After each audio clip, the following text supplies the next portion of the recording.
好，来乡亲继续要来讲这个山药，若是生乌蝶，这个乌斑布乌点，敢要来当继续食咧？讲有民众就是发现这个山药已经生乌斑，也是甲反乌的部分甲微调继续来食，结果2天后去挂这个急诊，讲是得到胃肠炎。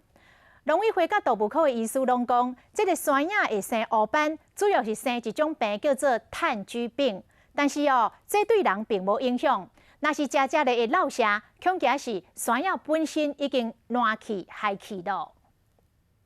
热天食这冰凉的山药真好食，不过煞有人食甲歹腹肚，怀疑就是这山药果皮顶面的乌斑。咱来到水果档，发现这山药顶面一点一点乌乌，真普遍。不过动物科医师讲，这对人类无影响。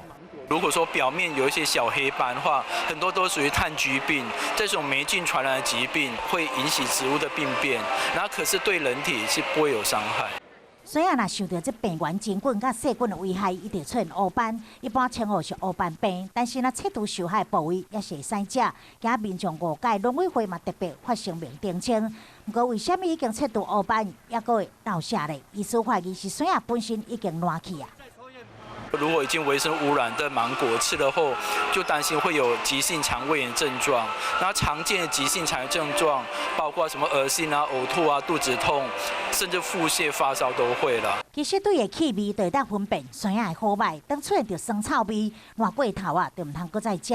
这山药若是无马上食咧，上好就爱冰伫冰箱冷藏，保持个温度，才袂食歹腹肚。